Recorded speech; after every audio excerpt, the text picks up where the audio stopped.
Il y a 3 minutes, Ibrahim Traoré a signé un décret exécutif déclenchant une série de mesures sans précédent qui redéfinissent la relation du Burkina Faso avec les États-Unis. Ce décret implique un embargo sur les visas, la nationalisation des ressources minières et des actions radicales contre les actifs étrangers en Afrique. Alors que l'Amérique tente de contrôler ses frontières et ses ressources, le Burkina Faso répond par un défi audacieux. Mais quelle en sera la répercussion pour la nation et ses citoyens? Ibrahim Traoré, fort de son engagement envers la souveraineté du Burkina Faso, a pris une décision historique, mais les répercussions seront colossales. Ibrahim Traoré, en signant ce décret, marque un tournant dans l'histoire de son pays. Après des décennies de dépendance économique et politique envers les puissances occidentales, le Burkina Faso adopte une approche radicale pour affirmer sa souveraineté. En nationalisant les mines d'or et en fermant ses frontières aux citoyens américains, Traoré cherche à inverser des décennies d'exploitation par les multinationales. Cette décision, bien que soutenue par de nombreux Burkinabés, soulève des questions sur l'avenir économique du pays et ses relations avec l'Occident. De nombreuses voix s'élèvent, saluant cette audace, mais aussi exprimant des inquiétudes sur les conséquences à long terme.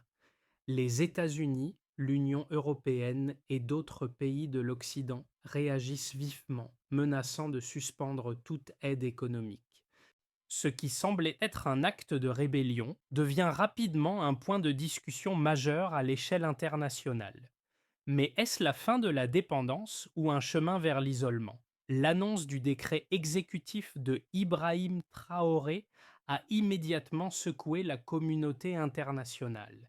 Et les premières heures qui ont suivi la signature ont été marquées par des manifestations populaires de soutien à cette décision audacieuse.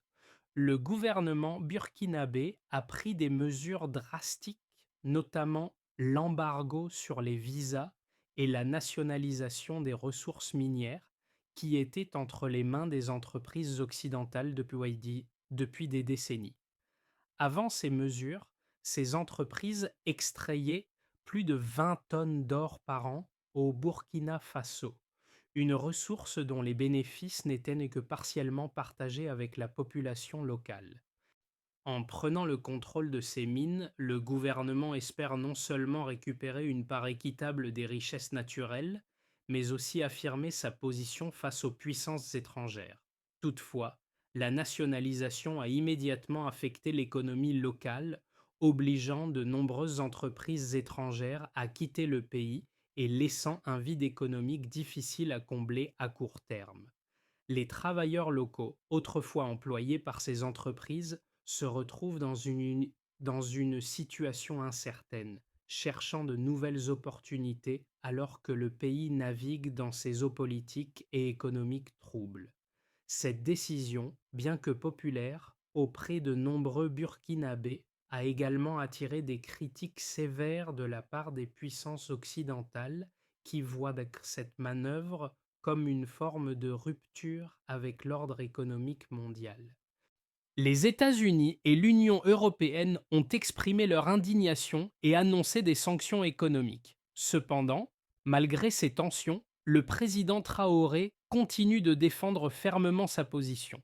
Il espère que cette décision entraînera non seulement une plus grande indépendance économique pour le Burkina Faso, mais aussi qu'elle inspirera d'autres nations africaines à prendre des mesures similaires pour récupérer leurs ressources naturelles et défendre leur souveraineté. Ibrahim Traoré, depuis son arrivée au pouvoir en 2022, a toujours mis l'accent sur la nécessité de réduire l'influence des anciennes puissances coloniales. La nationalisation des mines d'or représente une victoire symbolique contre ce qu'il perçoit comme un système économique néocolonial. Les multinationales qui ont dominé l'industrie minière du Burkina Faso pendant des décennies se sont vues évincées au profit d'un contrôle plus direct par le gouvernement burkinabé. Si cette mesure assure au pays une plus grande part des bénéfices des ressources naturelles, elle a aussi des conséquences à court terme. Les milliers de travailleurs locaux qui étaient employés par les entreprises minières étrangères se retrouvent sans emploi, et certaines communautés fortement dépendantes de ces entreprises sont plongées dans l'incertitude économique.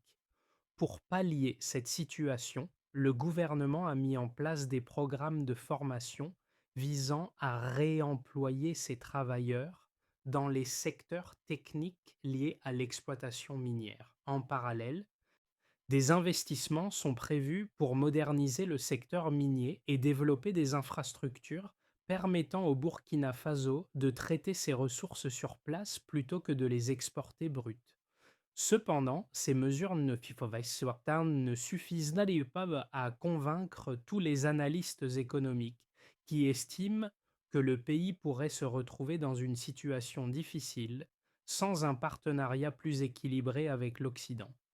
Alors que l'opinion publique au Burkina Faso semble soutenir massivement ces réformes, l'incertitude demeure quant à la manière dont le pays gérera ses relations avec les grandes puissances mondiales.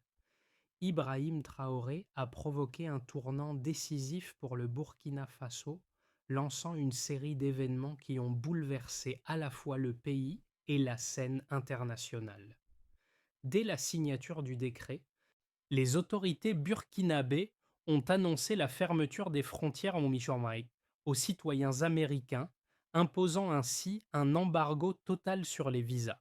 Ce geste audacieux a laissé les entreprises américaines, jusque-là omniprésentes dans les secteurs miniers, face à une sortie précipitée du pays. Leur départ a créé un vide économique que seul le gouvernement pourrait combler. En parallèle, Traoré a ordonné la nationalisation des mines d'or, une décision radicale qui mettait fin à des décennies de contrats déséquilibrés entre le Burkina Faso et des multinationales comme Mining et Horizon Gold. Cette nationalisation a redonné au pays un contrôle direct sur ses richesses naturelles, augmentant les revenus du gouvernement de manière significative. Dans les premières heures qui ont suivi ces annonces, les rues de Ouagadougou ont été envahies par des manifestations de soutien célébrant cette nouvelle ère de souveraineté nationale. Cependant, cette euphorie populaire a rapidement été contrebalancée par des réactions sévères venant des États-Unis et de l'Union européenne. Ces pays ont immédiatement condamné la fermeture des frontières et la nationalisation des ressources, menaçant de suspendre toute aide économique et d'intensifier les sanctions contre le Burkina Faso. Traoré, toutefois, soutenu par une majorité de la population, a réaffirmé sa décision, entamant des négociations avec de nouveaux partenaires stratégiques, notamment la Russie et la Chine, pour compenser la perte de soutien économique occidental. Les conséquences économiques immédiates des décisions prises par Ibrahim Traoré sont désormais visibles à travers plusieurs indicateurs clés. L'embargo sur les visas, bien que symbolique, a immédiatement affecté la présence de citoyens américains au Burkina Faso, avec une estimation de plus de 3 milliards de dollars de pertes d'investissements étrangers sur les 5 prochaines années. Cela représente une part importante du PIB national, particulièrement dans les secteurs miniers et humanitaires. Cependant, les mesures de nationalisation ont permis de rééquilibrer cette perte. Avant la nationalisation, les entreprises minières extrayaient annuellement plus de 20 tonnes d'or, une production estimée à 1,2 milliard de dollars. Cependant, ces sociétés ne versaient que 6,7% de leurs revenus sous forme de royalties, soit environ 80 millions de dollars par an, bien en deçà de la valeur réelle des ressources extraites. Après l'intervention du gouvernement, le Burkina Faso devrait désormais recevoir entre 25 et 30% des revenus des mines, augmentant ainsi ses recettes annuelles d'environ 250 millions de dollars. Parallèlement, la nationalisation a engendré la perte d'emplois dans les entreprises étrangères, mais des programmes de reconversion ont été mis en place. Le gouvernement a lancé une initiative de formation professionnelle visant à préparer plus de 5 000 Burkinabés aux métiers techniques nécessaires à la gestion des mines.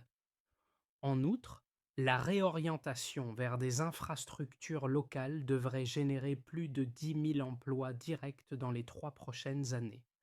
Les décisions d'Ibrahim Traoré ont suscité des débats animés avec des arguments fortement opposés.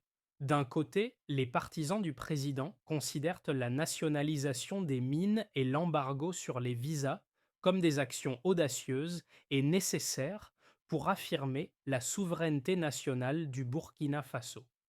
Ces mesures, selon eux, permettent de récupérer une part plus juste des ressources naturelles du pays qui étaient auparavant exploitées par des multinationales étrangères. De plus, les manifestations de soutien populaire dans les rues de Ouagadougou montrent que ces décisions ont été largement bien accueillies par les Burkinabés. Pour eux, cette initiative représente une fin de la dépendance historique du pays envers les puissances occidentales et une avancée vers une plus grande indépendance économique. Cependant, ces mesures ont également attiré une forte opposition, tant au niveau national qu'international. Les critiques soulignent le danger d'un isolement diplomatique et économique croissant, ce qui pourrait nuire à la stabilité à long terme du pays. L'arrêt de l'aide internationale de l'Union européenne et des États-Unis a déjà eu des répercussions sur les secteurs sociaux essentiels comme la santé et l'éducation, menaçant de priver les Burkinabés de services fondamentaux. De plus, le retrait des entreprises occidentales, bien que bénéfique sur le plan économique, crée une instabilité immédiate sur le marché de l'emploi. Les critiques estiment que Traoré aurait pu choisir une approche plus équilibrée, privilégiant des partenariats avec les puissances mondiales tout en préservant les intérêts nationaux. Cette opposition met en lumière la difficulté de trouver un équilibre entre la souveraineté nationale et les relations internationales nécessaires à la croissance économique. Le Burkina Faso se trouve à un carrefour décisif. D'une part, le soutien populaire à Ibrahim Traoré reste fort, et ses décisions radicales résonnent comme un appel à la souveraineté, loin des influences néocoloniales. Ce modèle de résistance, soutenu par une majorité de la population, pourrait inspirer d'autres nations africaines à suivre son exemple. Mais d'autre part, les défis sont immenses. La nationalisation des mines et la fermeture des frontières ont provoqué un choc immédiat dans l'économie du pays. Les entreprises étrangères ont quitté le territoire, laissant un vide que seul le gouvernement peut combler. Le programme de formation pour les travailleurs locaux, bien que prometteur, prendra du temps avant d'être pleinement opérationnel. De plus, les sanctions économiques et la suspension de l'aide internationale viennent exacerber la situation. Ces mesures ont plongé le pays dans une crise diplomatique et économique, et il est difficile de dire si les avantages à long terme surpasseront les difficultés immédiates. La question est donc simple. Le Burkina Faso pourra-t-il se redresser tout en préservant sa souveraineté ou sera-t-il contraint de revenir sur certaines de ses décisions pour éviter un isolement total? Les répercussions des décisions d'Ibrahim Traoré sont déjà perceptibles dans plusieurs secteurs du Burkina Faso, affectant à la fois la population et l'économie. La fermeture des frontières aux citoyens américains a immédiatement réduit le nombre d'expatriés américains, un groupe important dans les secteurs miniers et diplomatiques. Ce changement a entraîné une perte de près de 3 milliards de dollars en investissements étrangers sur les 5 prochaines années, une perte qui pèse lourdement sur les finances nationales. Cependant, la nationalisation des mines d'or représente une compensation directe.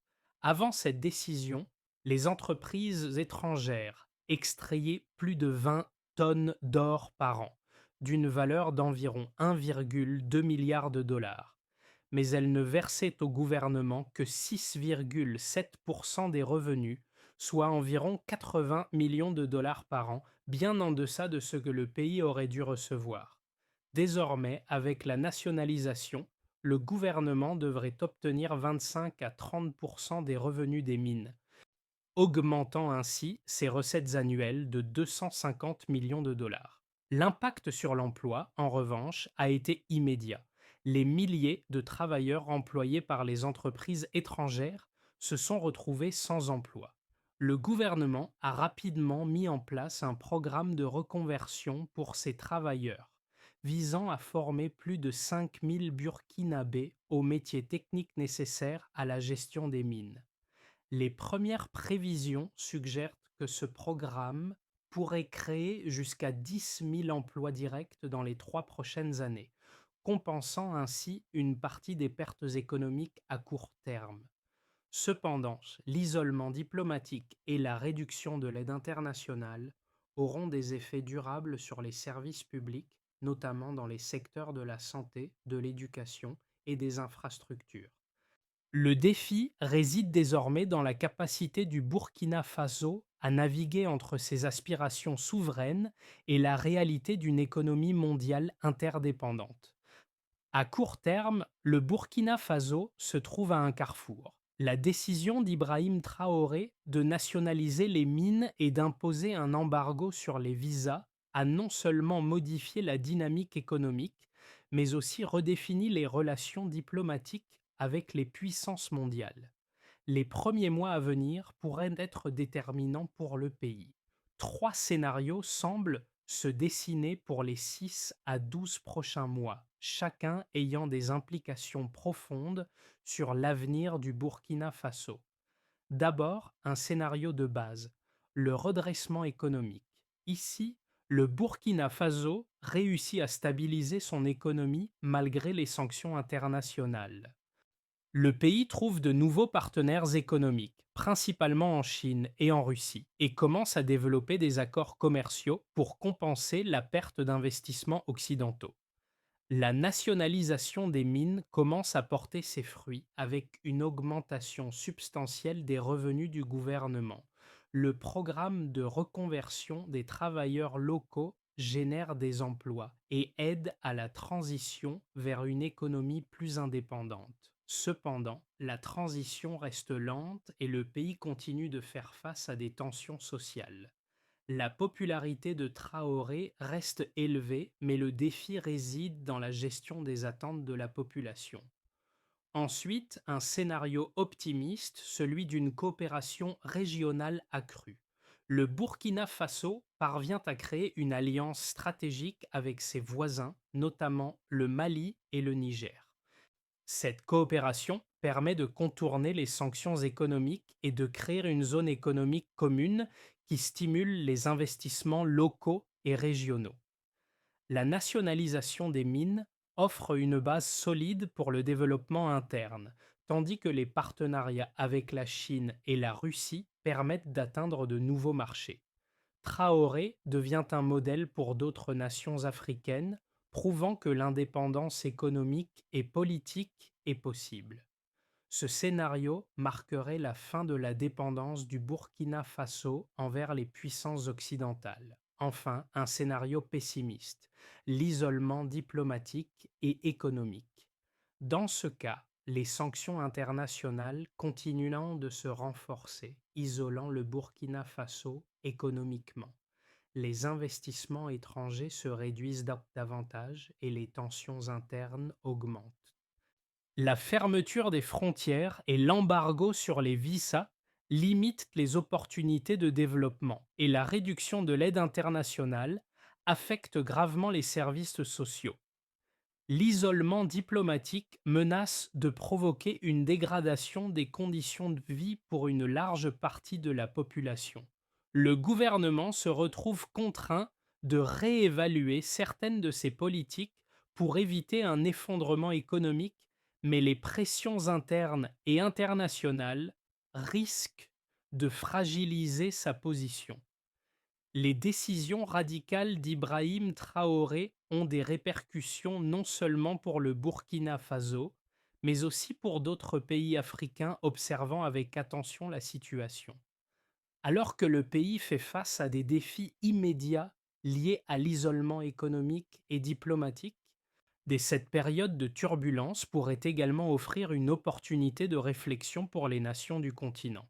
Beaucoup se demandent si le Burkina Faso pourra maintenir sa trajectoire tout en préservant son indépendance, ou si les pressions extérieures finiront par influer sur ses choix.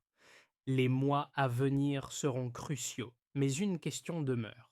Comment d'autres pays africains réagiront-ils à cette situation? Suivront-ils l'exemple du Burkina Faso ou chercheront-ils à renforcer leurs relations avec l'Occident tout en préservant certains éléments de souveraineté? L'évolution de la situation au Burkina Faso pourrait déterminer si un nouveau modèle de coopération intra-africaine émerge. Les efforts du gouvernement burkinabé pour négocier des accords avec des pays comme la Russie et la Chine peuvent offrir une alternative aux anciennes dynamiques coloniales. Mais cela dépendra de la capacité de Traoré et de son équipe à naviguer dans un contexte géopolitique complexe et à trouver des solutions viables aux défis internes. Le soutien populaire pour les réformes est crucial pour garantir que les décisions prises aujourd'hui auront un impact positif pour les générations futures et que le pays pourra réellement sortir de l'ombre des puissances impérialistes qui l'ont exploité pendant trop longtemps. Pour que le Burkina Faso réussisse à surmonter ces défis actuels et à transformer sa souveraineté nouvellement acquise en un développement durable, une feuille de route claire et structurée est nécessaire.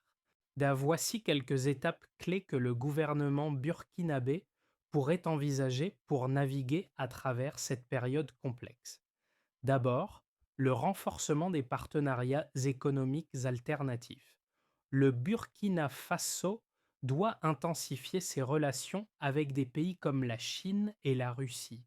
Ces deux pays ont montré leur soutien aux réformes de Traoré, offrant des financements à faible coût et des partenariats stratégiques dans les infrastructures. La diversification des partenariats économiques avec des puissances non occidentales pourrait offrir des alternatives viables aux sanctions imposées par l'Occident. En outre, le développement de nouvelles routes commerciales et de nouvelles infrastructures est essentiel pour garantir que le pays puisse tirer parti de ses ressources naturelles sans dépendre des anciennes puissances coloniales. Ensuite, des réformes agricoles et industrielles locales. Le secteur agricole et industriel doit devenir une priorité pour le Burkina Faso. En développant l'agriculture locale et en soutenant les petites entreprises et les start-up locales, le gouvernement peut réduire la dépendance du pays vis-à-vis des importations et stimuler la création d'emplois. Des investissements dans l'agriculture durable et la transformation industrielle des ressources locales peuvent offrir une base solide pour la croissance économique à long terme. Puis, l'amélioration de la gouvernance et la gestion des ressources. La gestion transparente des ressources naturelles est un élément clé pour garantir que les bénéfices de la nationalisation des mines profitent réellement à la population. Le Burkina Faso devra renforcer ses mécanismes de contrôle interne pour éviter la corruption et garantir que les revenus provenant des mines sont utilisés pour le développement du pays. De plus, la formation continue des gestionnaires locaux dans la gestion des ressources naturelles et la transparence dans la distribution des fonds seront cruciales pour éviter les dérives et garantir une véritable autonomie économique. Enfin, le renforcement de la diplomatie régionale. Traoré devra jouer un rôle plus actif dans la diplomatie régionale pour créer un front commun africain contre les pressions économiques extérieures. La coopération avec d'autres pays du Sahel et d'Afrique centrale pour créer des blocs économiques et politiques solides pourra permettre au Burkina Faso de résister aux sanctions extérieures tout en bénéficiant de nouveaux partenariats commerciaux. Une diplomatie proactive pourra également aider à réduire les tensions et à renforcer la position du Burkina Faso sur la scène internationale. En fin de compte, ce n'est pas seulement l'avenir économique du Burkina Faso qui est en jeu, mais aussi celui d'une Afrique tout entière. Ibrahim Traoré, à travers ses actions audacieuses, incarne l'espoir d'un continent qui cherche à se libérer du joug des puissances impérialistes. Son leadership et ses réformes pourraient inspirer d'autres nations africaines à réécrire leur histoire et à se réapproprier leur souveraineté. Cependant, les défis à surmonter sont considérables. L'isolement économique et diplomatique, la nécessité de reconstruire une économie locale et la gestion des attentes populaires restent des tâches difficiles. Mais en restant fidèle à ses principes de souveraineté, Traoré pourrait devenir un modèle pour un monde africain plus indépendant et plus respecté sur la scène internationale. À travers cette vision révolutionnaire, il prouve qu'un petit pays, avec la volonté et la détermination appropriée, peut défier les géants du monde. Le Burkina Faso, sous la direction de Ibrahim Traoré, est en train de redéfinir son destin. Ce n'est pas seulement une lutte pour la souveraineté économique, mais aussi un combat pour la liberté de l'Afrique. En soutenant les réformes de Traoré, vous soutenez une vision d'un continent unifié et indépendant. Mais cette bataille n'est pas gagnée d'avance et elle nécessite l'engagement de chacun. Si vous croyez en une Afrique plus libre, plus forte et plus résiliente, il est temps de prendre part à ce mouvement. Que vous soyez un citoyen burkinabé ou un Africain d'ailleurs, votre voix compte. Rejoignez-nous, faites entendre votre soutien et ensemble réécrivons l'histoire. Comment allez-vous contribuer à ce changement historique?